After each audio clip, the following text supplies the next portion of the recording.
Hey, salut la gang, j'espère que vous allez bien. Voici la deuxième partie de la première entrevue que j'ai faite avec mon ami Laurent Huard. Donc encore une fois, désolé pour le son et l'image. J'enregistre l'épisode sur mon laptop. Et puis l'entrevue a été faite, là, comme vous le savez, ceux qui ont écouté la première épisode a été faite à Cuba. On n'avait pas Zoom, donc on a fait avec les moyens du bord. Donc voici la deuxième partie de la première épisode de comment j'ai commencé à vivre dans ma vanne à temps plein.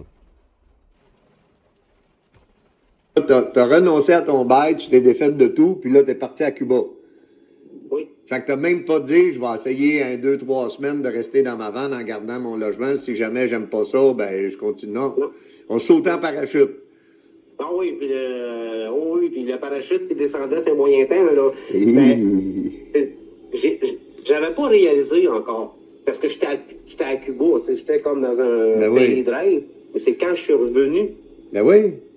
Là, j'étais quand même prêt à vivre ça, mais là, mon entourage, Laurent, j'ai des femmes, Laurent. Bon, ben c'est correct, ça. Mon entourage, autant au travail que familial, me traitait carrément de fou, là. Ben oui, j'imagine. Les gens sont souvent portés à projeter leur propre part sur les autres. Oui. Comment est-ce que t'as su manager ça, ces parts-là? Je suis pas quelqu'un qui se laisse influencer beaucoup par les autres, là. C'est ceux comme Pascal et ceux du YouTube, ils m'ont pas influencé, oui, mais je pensais comme un défi. Ça me motivait, je te dirais. Ah oui, c'est encore mieux, ça. Et puis, tout le négatif que les gens avaient peur, beaucoup avaient peur pour ma santé aussi. Mm-hmm. Plusieurs pensaient que j'étais en détresse. En détresse psychologique, que tu es en train de faire une dépression, quelque chose de même, que tu fuyais tes responsabilités, puis tout ça. Ben, problème d'alcool, ou problème de drogue, ou problème X, Y, Z qui peut mener quelqu'un à la rue. OK. Fait que c'est carrément pas mon cas. Puis j'ai même eu une conversation avec mon père que je vais saluer parce qu'il va regarder la vidéo. Je vais compter tu me permets de compter l'anecdote? Bien sûr, on est là pour ça. Je vais toujours m'en souvenir, Laurent, puis les gens qui nous écoutent. Je salue ma mère aussi, que une personne qui était inquiète pour moi, c'était bien ma mère. Malgré que j'ai 58 ans. OK. Tu parais pas ça, tu les portes bien. Pour revenir à l'anecdote, mon cher papa, là, tu vas sûrement t'en souvenir. Il y a un matin de mars, je commençais à coucher dans mon véhicule. Mon téléphone sonne genre à 10h30 du matin. C'est mon père. Fait que j'imite mon père. C'est aujourd'hui, pas d'allô, pas de bonjour, pas rien. Ben là, je suis en congé aujourd'hui. Passe à la maison, faut que je te parle. Voilà, encore les meetings. Ben, je savais ce qu'il voulait, là. Je savais que j'ai joué le jeu. J'arrive chez mes parents, puis je vois encore mon père à côté sur la table avec une main sur la hanche, l'autre sur la table. Il me regarde dans les yeux, il me dit tu peux pas vivre de même. De quoi tu parles? J'embarque dans le jeu. Il dit tu peux pas comprendre, tu peux pas concevoir que mon gars couche dans ton troc. Tu peux pas vivre de même. De quoi tu parles? Là, il me dit, là, écoute-moi bien, là. Écoute-moi bien, là. Tu vas te louer un logement. Je paie, je me louerai pas de logement. Fait que ça a continué de même. Il voulait pas te reprendre à la maison, dire, regarde, viens coucher à la maison, là, il t'a pas pris en pitié? Non. Non? OK. Non. Et puis, pour faire une histoire courte, là, le temps a passé, mon père m'a vu aller, ma mère m'a vu aller, les gens m'ont vu aller, mon entourage m'a vu aller. Les voyages que j'ai fait l'été, les voyages à Cuba que j'ai fait l'hiver, puis à un moment donné, je suis arrivé chez mes parents. Mon père est arrivé, il a fait ça comme ça. J'ai serré la main, il me dit une chose que je n'oublierai jamais. Il commence à avoir le cœur gros, il me dit, je suis fier de toi. Wow. Il m'a dit, je suis fier de toi, je suis fier de ce que tu as accompli. De ton accomplissement. J'avais peur que tu étais en détresse, qu'on parlait de détresse tantôt, là. Il avait peur, comme père, que j'étais en détresse, mais finalement, il a vu que c'était pas ça. Que c'était un rêve que tu voulais faire, que c'est une décision réfléchie. Bon, réfléchie, en tout cas, que c'est un coup du destin, que tu suivais ton instinct, que l'appel à la nature, l'appel à cette vie-là que toi, tu avais eu versus là, le Patrick que tu me disais, là, celui que tu suivais? Celui qui m'a influencé en premier. Oui. Pascal? Ah, Pascal, excuse-moi. Ouais. Il faudrait que j'écrive. Non, c'est correct, c'est correct. Une question pour toi, Pierre. Est-ce que tu penses que c'est fait pour tout le monde, ça, le van life? Oui. Ah oui? Oui, j'ai des gens qui me suivent sur Facebook, là, je n'en pas de nom, qui ont 70 ans. Peut-être pas aussi intense que moi. T'as beaucoup de genre de van life, comment je te dirais bien, de fin de semaine, on va dire. Ou de fin d'une semaine. À temps plein comme moi, là, 6 mois par année, on va dire, parce que les 2 autres, je suis ici. Il y en a peu, mais c'est accessible. Puis il y a de plus en plus de gens qui me suivent sur mon Facebook que j'ai influencé. J'ai beaucoup de messages. Pierre, c'est hot ce que tu fais. Hey, j'ai commencé à coucher dans mon truck. J'ai commencé à coucher dans mon auto grâce à toi. T'as-tu des conseils? Oui. Et c'est accessible à tout. Puis je te dirais que souvent, les gens vont me dire, t'es bien trop vieux pour ça. Ça, on me l'a souvent dit. Ah, OK. Il y aurait la plupart des gens que je connais qui font la van life, mais c'est pas des jeunes de 18-30 ans. Là. C'est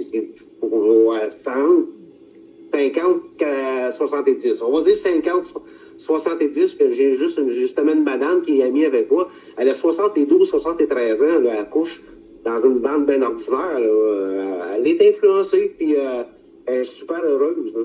Parce qu'il faut être fait fort quand même, là. Je veux dire, il faut avoir beaucoup de résilience.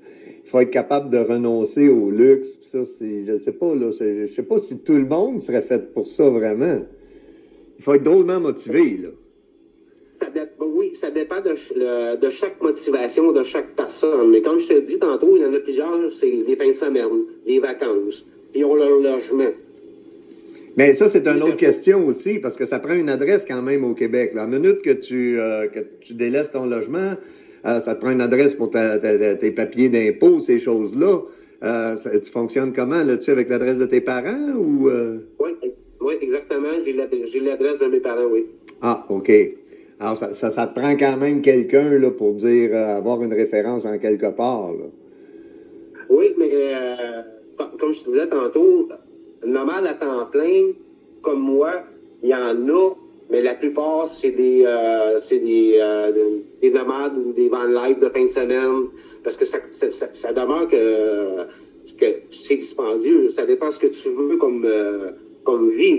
T'as la van life à 150 000, à 200 000, à 300 000, des Winnebago à 500 000.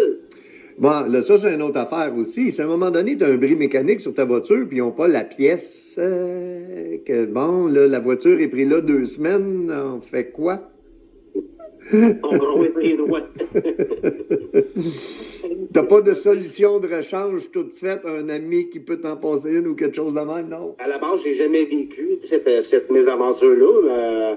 Là, j'ai changé, j'ai plus mon détoxon, là, j'ai changé, je suis rendu avec un Chevrolet Astro. J'ai jamais eu de bris mécanique, mais je fais bien attention au changement d'huile, les freins de suspension. J'ai un bon mécanicien, là. C'est très important, là. Ben, c'est ça. Ou si à un moment donné, tu as un accident, tu couches où ce soir-là? Là? As-tu des solutions de rechange prêtes? Peut-être chez papa-maman pour une couple de jours? Ou des amis? Des solutions. Pardon? Ou des amis? T'as-tu comme un canot de sauvetage, si tu veux, ou un deuxième parachute quand le premier déchire, là, je sais pas. Parce que c'est un peu vivre tout le temps en chute libre, là. Mais comme je te disais tantôt, j'ai jamais vécu cette expérience-là, puis j'espère jamais la vivre. Non. Mais je me suis développé un réseau Facebook démentiel, complètement démentiel. J'ai eu souvent des offres. Il fait froid. Si tu veux, j'ai une chambre d'amis, viens coucher chez moi. Si t'es mal pris, j'ai développé une communauté d'aide énorme. OK. Fait que t'as tout le temps comme une solution de rechange. Là, à un moment donné, je sais pas, moi, pour X raison, là, ton véhicule part pas, ou whatever, dans ta communauté. Ouais, je sais que tu as beaucoup de vues sur Facebook. Alors, il y a beaucoup de gens qui sont prêts à te tendre la main à ce niveau-là. Ah, puis j'ai des invitations, là, Pierre, si tu passes dans mon coin, j'ai un bout de terrain, viens stationner ta vanne, on va se faire un petit souper. Si j'écouterais tout le monde, je travaillerais pas, puis je serais sur la route tout le temps. C'est peut-être mon but. C'est peut-être mon but un jour, là. Ben, on dirait que l'humilité dans laquelle tu vis, dans la simplicité volontaire, ça on veut dire, va apporter un certain vent de sympathie des gens qui... Parce qu'on aime ça donner, hein? C'est gratifiant de donner aussi. J'en parle dans le livre. Et puis, ça l'amène un vent de sympathie. Les gens veulent te tendre la main pour te faciliter la vie. Fait que c'est un peu ça ta roue de secours jusqu'à un certain point.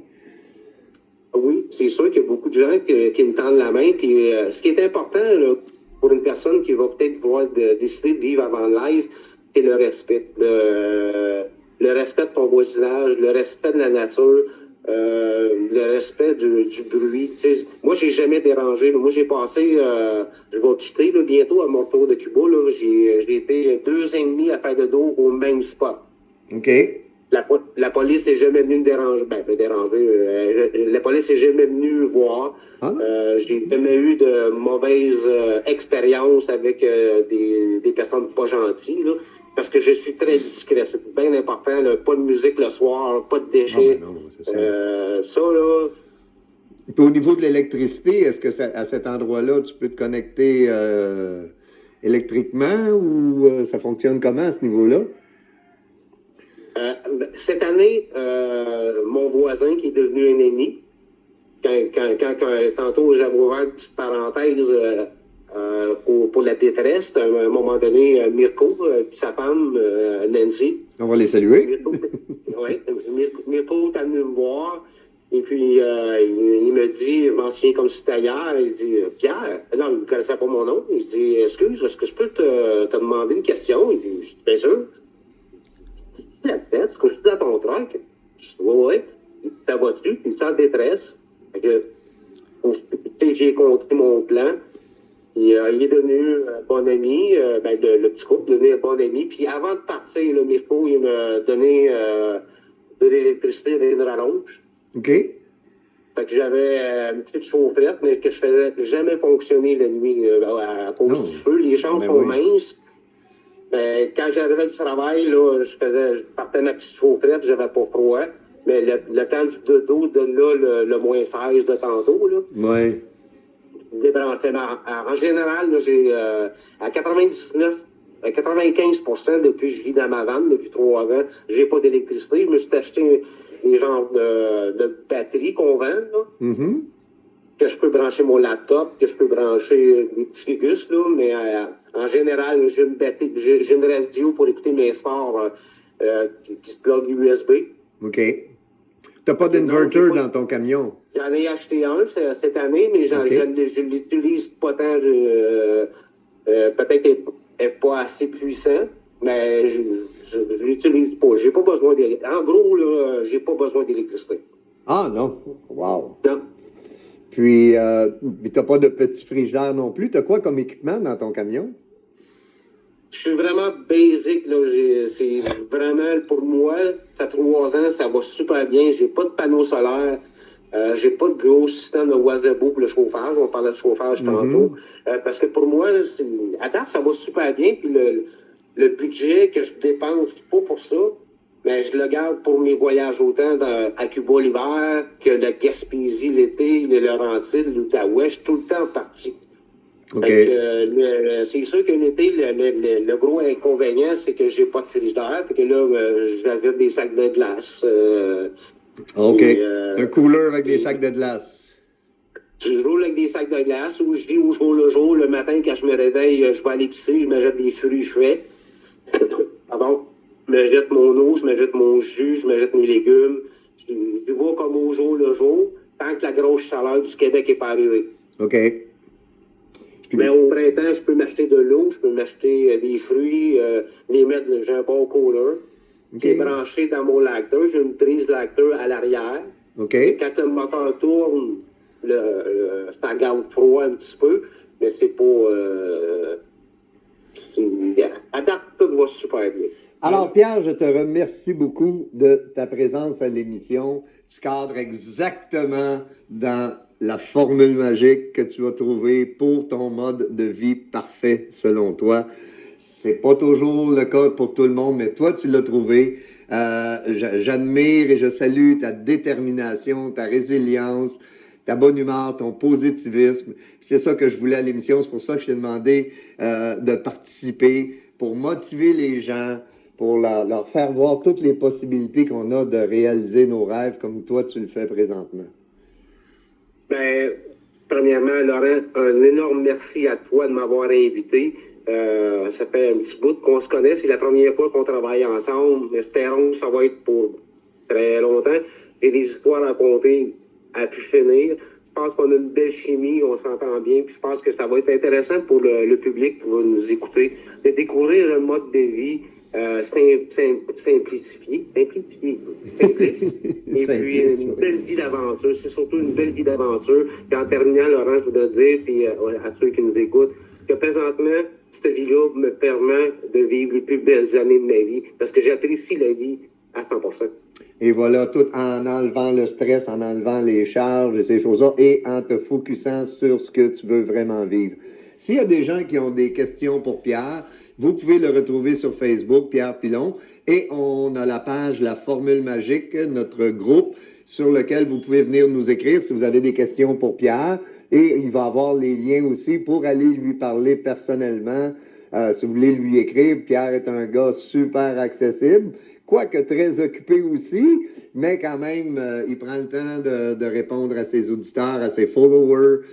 Il y a au-dessus de 500 000 vues sur sa page et puis il publie tout le temps des vidéos. Alors, si vous avez des informations, si vous avez des questions pertinentes, on va les demander. Il va être là à chaque semaine, le lundi de 14h à 15h.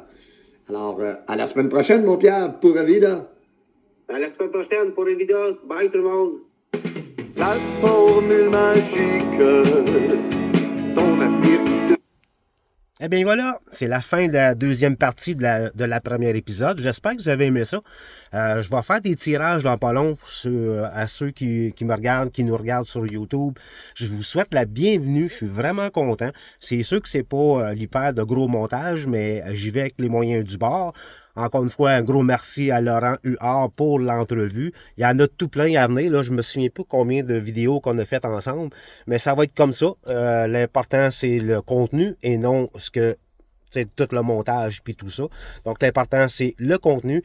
La vie avant le live. Deuxième épisode bientôt. Là-dessus, la gang. Ciao, on lâche pas.